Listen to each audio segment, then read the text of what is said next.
تیرے خلق کو حق نے عظیم کہا، تیری خلق کو حق نے جمیل کیا، کوئی تجھ سا ہوا ہے نہ ہوگا شہا، تیرے خالق کے حسن و ادا کی قسم۔ یقیناً اللہ کریم نے میرے حضور کو اتنا باکمال، اتنا مہان، اوصاف اور خوبیوں کا اتنا جامع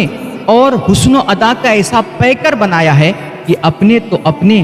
غیروں کو بھی یہ ماننا پڑا کہ محمد کے جیسا کوئی نہیں۔ آپ نے مائیکل ہارٹ کے بارے میں سنا ہوگا، یہ ایک امریکی ادیب اور عیسائیت کا پیروکار تھا۔ اس نے دنیا بھر کی بڑی بڑی عظیم اور عہد ساز شخصیتوں کا مطالعہ کیا اور پھر ان تمام مہان شخصیتوں میں سے اس نے 100 شخصیتوں کو چنا، اس میں سے چھانٹا اور پھر ان کی شخصیت اور ان کے عظیم کارناموں پر مشتمل اس نے ایک کتاب لکھی جس کا نام رکھا The 100۔ یہ دنیا کی ٹاپ شخصیتوں میں سے سب سے ٹاپ کی 100 شخصیتیں تھیں۔ پھر ان ٹاپ شخصیتوں میں بھی سب سے ٹاپ پر سر فہرست جس کا نام لکھا نا،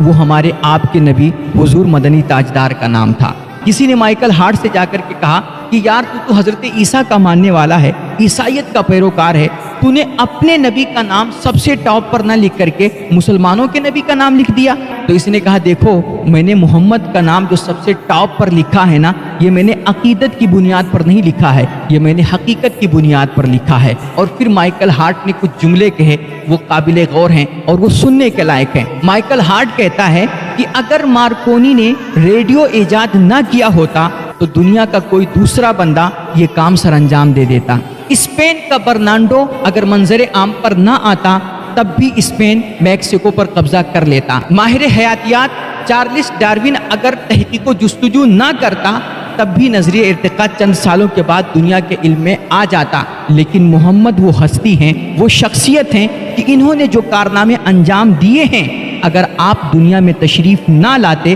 تو کوئی دوسرا وہ کارنامے کبھی انجام نہ دے پاتا۔ ہر شخصیت اور اس کے کارنامے کا بدل آپ کو دنیا میں مل سکتا ہے، لیکن محمد کی نہ شخصیت کا کوئی بدل ہے اور نہ ان کے کارناموں کا کوئی بدل ہے۔ آپ دیکھیے، ایک کتاب ہے پیغمبر اسلام غیر مسلموں کی نظر میں۔ اس کتاب میں نپولین بوناپارٹ کا ایک تأثر چھپا ہے جو اس نے میرے حضور علیہ الصلوۃ والتسلیم کی شان میں پیش کی ہے۔ یہ نپولین بوناپارٹ کون تھا؟ یہ 1799 عیسوی میں فرانس کا صدر منتخب ہوا اور 1804 میں یہ پوری دنیا کا سب سے بڑا شہنشاہ بن گیا اور تاریخ اسے فاتح اعظم کے نام سے یاد کرتی ہے۔ دنیا کی اس فاتح اعظم نے جب محمد عربی صلی اللہ علیہ وآلہ وسلم کا مطالعہ کیا اور سرور انبیاء کی زندگی اس نے پڑھی تو اس سے متاثر ہو کر اس نے حضور کی بارگاہ میں خراج عقیدت پیش کیا اور اس نے لکھا کہ حضرت محمد صلی اللہ علیہ وآلہ وسلم کی زندگی میں ایک مقناطیسیت تھی، ایک کمال کی کشش تھی کہ لوگ ان کی طرف کھینچے کھینچے چلے آتے تھے۔ ان کی تعلیمات نے لوگوں کو اپنا گرویدہ بنا لیا تھا۔ ان کی زبان میں جادو تھا، جس سے باتیں کرتے تھے اس کا دل جیت لیا کرتے تھے۔ محمد صلی اللہ علیہ وآلہ وسلم نے ایک ایسی جماعت تیار کی جس نے چند ہی سالوں میں اسلام کا غلغلہ آدھی دنیا میں بلند کر دیا۔ نپولین کہتا ہے کہ حضرت موسیٰ اور عیسیٰ علیہ السلام کے پیروکار، ان کے ماننے والے 1500 سال میں اتنی کفر کی نشانیاں منہدم نہیں کر پائے جتنی انہوں نے 15 سال میں، صرف 15 سال میں منہدم کر دی۔ اور پھر نپولین کئی ایک خصوصیتیں، کئی ایک خوبیاں میرے آقا علیہ الصلوۃ والتسلیم کی بیان کرتا ہے اور پھر آخر میں لکھتا ہے کہ حقیقت یہ ہے کہ محمد بس محمد ہیں، دنیا میں محمد کا کوئی ثانی نہیں ہے۔ یہی بولے سدرا والے، چمنے جہاں کے تھالے، سبھی ہم نے چھان ڈالے، تیرے پائے کا نہ پایا، تجھے یک نے یک بنایا، تجھے حمد ہے خدایا۔ میرے حضور علیہ الصلوۃ والتسلیم کی شان اقدس میں قصیدہ پڑھنے میں غیر مسلم مسلمانوں سے پیچھے نہیں ہیں۔ اب دیکھیے، ایک بہت بڑے رائٹر، انگریز رائٹر گزرے ہیں، ان کا نام ہے جان ڈیون پورٹ۔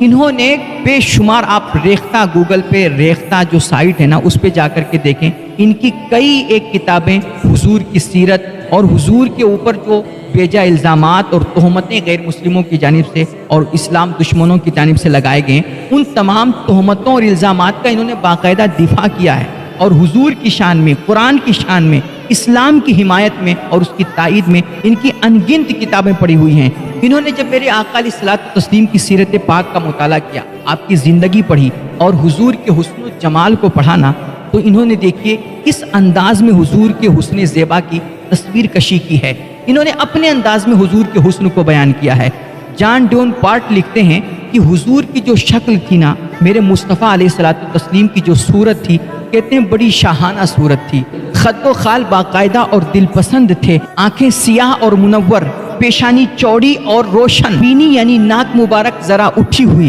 اور کہتے ہیں دہن بڑا خوبصورت تھا، دانت موتی کی طرح چمکتے تھے، رخسار سرخ تھے، صحت اچھی تھی، تبسم دل آویز یعنی میرے آقا کا مسکرانا بڑا حسین ہوا کرتا تھا، وہ جس کے بارے میں اعلیٰ حضرت نے فرمایا ہے کہ جس کی تسکین سے روتے دل ہنس پڑے، اس تبسم کی عادت پہ لاکھوں سلام۔ میرے آقا کا تبسم بڑا دل آویز تھا، اور کہتے ہیں آواز آپ کی بڑی پرکشش اور میٹھی ہوا کرتی تھی، ان کے بول بہاروں جیسے اور اصحاب ستاروں جیسے۔ یہ جان ڈیون پورٹ نے اپنے انداز میں جب حضور کی سیرت پاک کو پڑھا، آپ کے رخ زیبا اور آپ کے حسن و ادا کو پڑھانا، تو ان کے ذہن میں جو تصویر چھپی، انہوں نے اپنے الفاظ میں اس کی عکاسی کی ہے کہ ایسے تھے میرے سرکار۔ اسی طرح جس نے بھی نہ، خواہ کوئی کتنا بڑا متعصب دشمن اسلام ہی کیوں نہ ہو، آپ نے نام سنا ہوگا تھامس کارلائل کا، یہ انتہا درجے کا تعصب پرست مستشرق عالم تھا۔ اس نے پہلے تو میرے آقا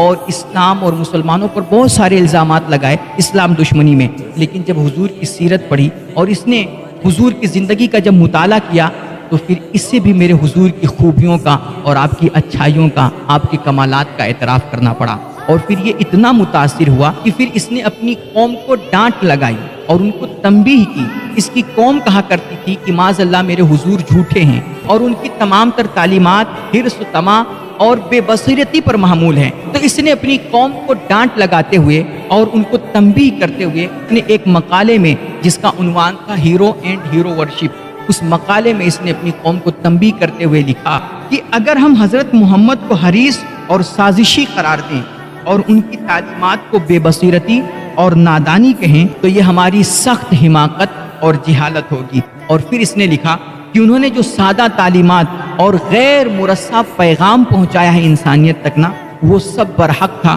وہ سب حقیقت پر مبنی تھا۔ کہتا ہے ان کی صدا یعنی میرے نبی علیہ الصلوۃ والتسلیم کی صدائے برحق، یہ پردے غیب سے ابھرنے والی ایک حیران کن آواز تھی، اور ان کا کوئی قول کبھی جھوٹا نہیں ہوا، ان کا کوئی فعل کبھی غلط ثابت نہ ہوا۔ اور پھر یہ سب لکھنے کے بعد، تبصرہ کرنے کے بعد، آخر میں کہتا ہے کہ ان کے منہ سے جو بات نکلتی ہے نا، کوئی مانے یا نہ مانے، ہمارا ضمیر مانتا ہے، ہمارا دل گواہی دیتا ہے کہ وہ حق اور سچ ہوا کرتی ہے۔ اس جیسے الفاظ کسی عام انسان کی زبان سے نکل ہی نہیں سکتے ہیں۔ اللہ اکبر۔ کہتے ہیں الفضل ما شہدت بہ الاعداء، کمال تو وہ ہوا کرتا ہے جس کو دشمن بھی مانے، جس کا دشمن بھی اعتراف کرے۔ یقیناً میرے نبی کی خوبیوں کا، آپ کے کمالات کا بڑے سے بڑے دشمن اور تعصب پرست انسانوں نے بھی اعتراف کیا۔ آپ نے ہمفرے کے اعترافات نہیں پڑھے؟ آپ ہمفرے کے اعترافات ایک کتاب مارکیٹ میں موجود ہے، آپ اس کو پڑھ کر کے دیکھ لیں، کتنا بڑا اسلام کا اور مسلمانوں کا دشمن تھا۔ لیکن جب اس نے میرے حضور کی تعلیمات پڑھی، حضور کی سیرتیں پڑھی اور حضور کی زندگی کا مطالعہ کیا، تو اس کو بھی ماننا پڑا کہ ہاں محمد کے جیسا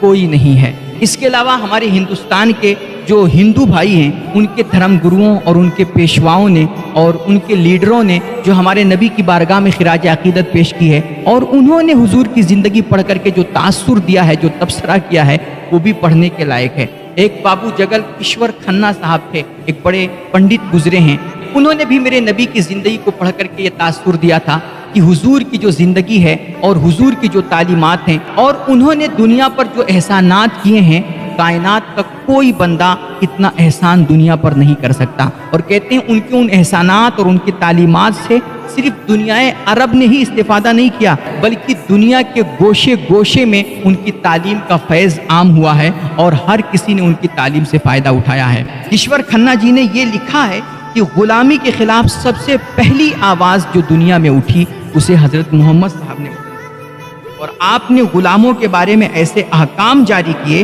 کہ ان کے حقوق بھائیوں کے برابر کر دیے۔ آپ لکھتے ہیں کہ آپ نے عورتوں اور استریوں کے درجے کو بلند کیا۔ اور کھنہ جی آگے لکھتے ہیں کہ سود کو محمد صاحب نے قطعاً حرام کہہ کر سرمایہ کاری کی جڑ پر ایسا کلہاڑا مارا کہ اس کے بعد پھر یہ درخت اچھی طرح پھل پھول نہیں سکا۔ سود خوری پھر ہمیشہ کے لیے دنیا میں ایک لعنت ہی بن کر کے رہی، اور مساوات کی طرف یعنی برابری کی طرف حضور پاک نے ایسا عملی اقدام کیا کہ اس سے قبل دنیا اس سے نا آشنا اور نا واقف تھی۔ آج دنیا جو بھی آزادی، حقوق نسواں اور مساوات اور برابری کے نعرے مارتی ہے نا، یقیناً یہ میرے نبی حضور علیہ الصلوۃ والتسلیم کی دین ہے، یہ آپ کی تعلیمات ہیں۔ سب سے پہلے اس دنیا میں جس نے برابری قائم کی، غلامی کی زنجیر کو توڑا اور ہر کسی کو برابر کا حق دیا، وہ ہمارے آپ کے نبی حضور محمد عربی صلی اللہ تعالیٰ علیہ وسلم ہیں۔ اسی طرح ایک ہمارے ہندوستان کی ہندو لیڈی